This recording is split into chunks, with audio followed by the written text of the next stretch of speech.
दोस्तों सब्सक्राइब करें हमारे चैनल को और उस घंटी को जरूर बजाइए ताकि आपके दिमाग की घंटी भी जरूर बजे। हेलो गाइस, चलिए आज स्टार्ट करते हैं chemistry exemplar problems class 12th की कुछ क्वेश्चन करते हैं। तो ये आप देख सकते हो केमिस्ट्री का है, ये ओरिजिनल बुक है एग्जाम्पलर प्रॉब्लम्स वाला बुक जो एनसीईआरटी का निकला था। तो चलते हैं, आज हम करेंगे ऑर्गेनिक से ही स्टार्ट करेंगे। ये चैप्टर नंबर 10 है, haloalkanes and haloarenes. पहला जो क्वेश्चन दे रखा है, पहला क्वेश्चन ये है कि the order of reactivity of following alcohols with halogen acid.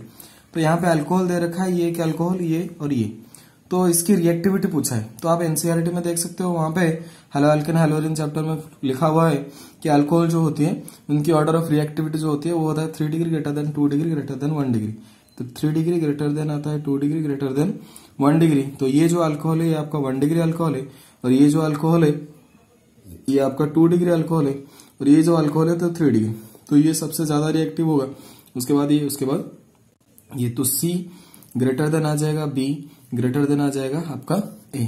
तो ये वाला ऑप्शन आपका करेक्ट आ जाएगा। नेक्स्ट क्वेश्चन है, which of the following alcohol will yield the corresponding alkyl chloride on reaction with concentrated hydrogen chloride at room temperature. Which of the following alcohol will yield the corresponding alkyl chloride.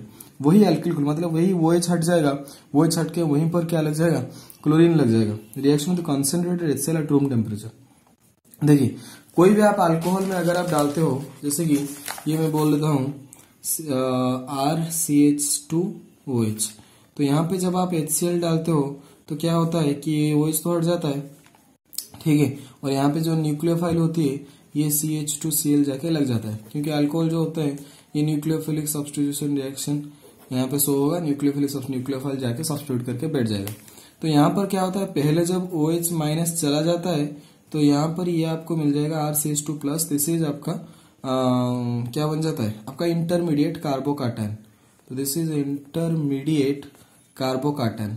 तो ये जो intermediate कार्बोकाटन जो होता है इसमें क्या होता है, स्टेबिलिटी के लिए क्या होते हैं, फॉर स्टेबिलिटी ये शो करते हैं रीअरेंजमेंट। क्या शो करते हैं, रीअरेंजमेंट, ठीक है।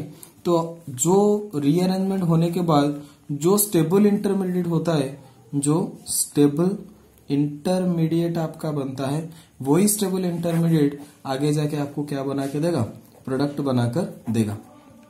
तो यहां पर अगर आप देखोगे तो यहां पर आपको दे रखा है एक CH3CH2OH। तो ये CH3CH2OH जो है CH3CH2CH2OH, जब इसमें क्या हो जाएगा, पहले OH माइनस चला जाएगा, जब इसमें पहले OH माइनस चला जाएगा तो ये बनाएगा CH3CH2CH2 का प्लस, ये OH माइनस आयन इधर चला गया, ठीक है। अब ये जो CH3CH2CH2 का प्लस बना तो ये बना आपका 1 डिग्री कार्बोकाटन, क्योंकि ये कार्बोकाटन में सिर्फ एक ही कार्बन लगा हुआ है, दैट इज 1 डिग्री कार्बोकाटन।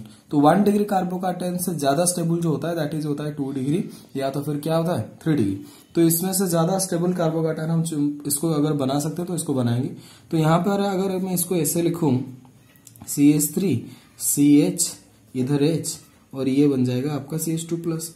तो यहां पर अगर मैं आपको एक हाइड्रोजन शिफ्टिंग करवा दूं, इधर हाइड्रोजन शिफ्टिंग, तो ये हाइड्रोजन इधर शिफ्ट हो जाएगा, तो ये हो जाएगा CH3। अब हाइड्रोजन इधर चला गया तो प्लस साइन इधर आ जाएगा, तो ये बन जाएगा CH3, CH का प्लस और CH का 3। तो ये जो आ गया आपका स्टेबल इंटरमीडिएट, क्योंकि ये 2 डिग्री कार्बोकाटन बन गया, और ये जो था आपका 1 डिग्री कार्बोकाटन था। तो 2 डिग्री कार्बोकाटन जो होता है वो जाके आगे आपको क्या बना के देगा, स्टेबल इंटरमीडिएट जो है वही आके आगे आपको प्रोडक्ट देगा। तो अभी जब आप क्लोरीन माइनस लगाओगे, HCl जब ऐड करोगे तो क्लोरीन माइनस ही आएगा। तो ये जो क्लोरीन माइनस है ये क्लोरीन माइनस आके किधर लगेगा, इस CH प्लस के ऊपर ही लगेगा। तो यहाँ पर OH देखिए इधर था फर्स्ट कार्बन पर, लेकिन क्लोरीन कब लगा, सेकेंड कार्बन। तो ये कॉरेस्पॉन्डिंग एल्किल हैलाइड नहीं बनना। तो कॉरेस्पॉन्डिंग एल्किल हैलाइड कब बनेगा, जब पहले ही जो इंटरमीडिएट बन रहा है वो स्टेबल है। तो यहाँ पर कॉरेस्पॉन्डिंग एल्किल हैलाइड पहले से ही स्टेबल है, क्या 3 डिग्री वाला। देखिए ये जो 3 डिग्री वाला आपको दे रखा है, इसमें जब आपको OH चला जाएगा तो ये 3 डिग्री कार्बोकाटन बनेगा, ये पहले से ही स्टेबल है। तो इधर आप डायरेक्ट क्या लगा दो, क्लोरीन लगा दो। तो ये ऑप्शन आएगा which of the following alcohol will yield the corresponding alkyl halide on reaction with concentrated HCl at room temperature. तो ये 1 डिग्री का है, ये आपका आ जाएगा 2 डिग्री का, ये आपका आ जाएगा 1 डिग्री और ये आ जाएगा 3 डिग्री। तो ये 3 डिग्री सबसे ज्यादा स्टेबल बनाता है इंटरमीडिएट, तो वही क्या करेगा, अब रीअरेंजमेंट करने की कोई जरूरत नहीं, वहीं पे क्लोरीन बस लगा दो, तो ये आ जाएगा आपका आंसर। ओके, नेक्स्ट क्वेश्चन पर चलते हैं।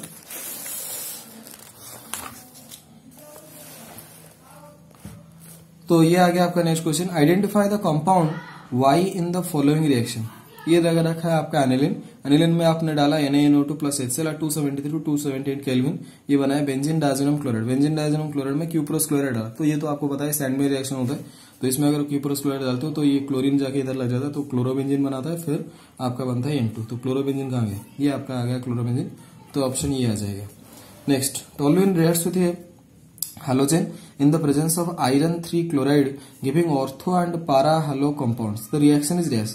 तो ऑब्वियसली आप ये याद रखिए, जितनी सारी जो एरोमेटिक कंपाउंड होते हैं, सारे एरोमेटिक कंपाउंड क्या करते हैं, इलेक्ट्रोफिलिक सब्स्टिट्यूशन रिएक्शन शो करते हैं। Characteristic reaction of aromatic compound is electrophilic substitution reaction. तो यहाँ पर जो टोल्यूइन है ये एक एरोमेटिक कंपाउंड है। टोल्यूइन जो होता है ये इस टाइप का होता है टोल्यूइन, तो ये टोल्यूइन जो होती है एरोमेटिक कंपाउंड होता है। कोई भी एरोमेटिक कंपाउंड हो उसकी जो कैरेक्टरिस्टिक रिएक्शन होती है वो इलेक्ट्रोफिलिक सब्स्टिट्यूशन रिएक्शन होती है। तो यहाँ पे टोल्यूइन भी क्या करेगा, इलेक्ट्रोफिलिक सब्स्टिट्यूशन रिएक्शन ही देखेगा, तो ये आपका आंसर आ जाएगा। Which of the following is halogen exchange reaction. Halogen exchange दो टाइप की होती है, आप एनसीईआरटी अगर पढ़े हो तो आपको याद होगा। हैलोजन एक्सचेंज में क्या होता है, एक होता है फिंकेल्स्टीन रिएक्शन और दूसरा आपका जो आता है, दूसरा आता है आपका स्वाट रिएक्शन। फिंकेल्स्टीन रिएक्शन में क्या करते हैं, हम कोई भी हैलाइड लेते हैं उसमें आयोडाइड बनाते हैं।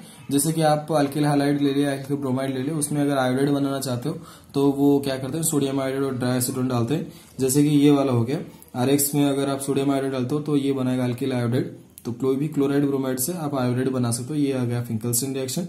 दूसरा क्या आता है आपका स्वाट रिएक्शन, जिसमें आप कोई भी मेटल फ्लोराइड अगर ऐड करते हो उसमें से आपको फ्लोराइड बन जाता है। ठीक है, तो which of the following halogen exchange reaction this,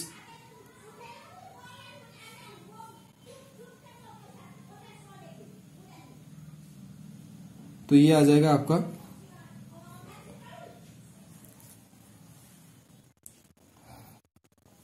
चलिए नेक्स्ट क्वेश्चन पर चलते हैं।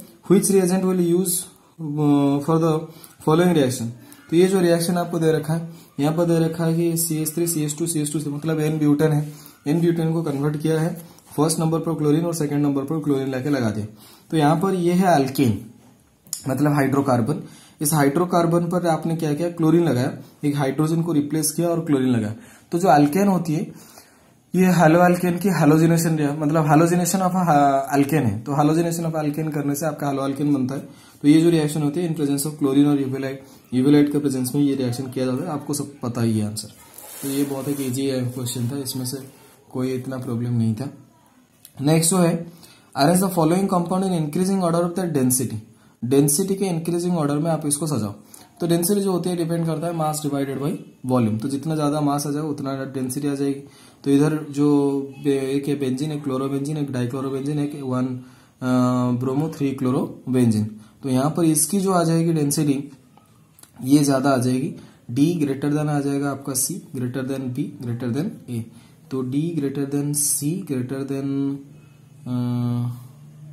Arrange the following in the increasing order of their density. सबसे ज्यादा अच्छा, तो इंक्रीजिंग ऑर्डर में सजाना है हमको। तो सबसे कम जो आ जाएगा आपका A, तो A smaller than B smaller than C smaller than D। तो ये आ जाएगा आपका आंसर 7 नंबर। थोड़ा सा चेक कर लेते हैं एक्चुअली आंसर क्या है। ये है आपका 7 नंबर, 7 नंबर I।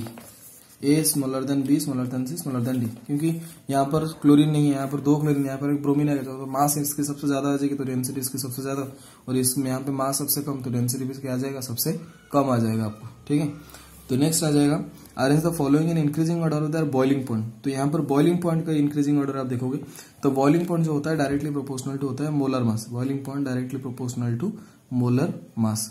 तो यहाँ पर मोलर मास जिसकी ज्यादा उसकी बॉइलिंग पॉइंट ज्यादा। यहाँ पे देख लीजिए 1 2 3 4 कार्बन है, उसके रेस्पेक्ट में हाइड्रोजन है, एक ब्रोमीन। यहाँ पर भी 1 2 3 4 कार्बन, उसके रेस्पेक्ट में हाइड्रोजन है, ब्रोमीन।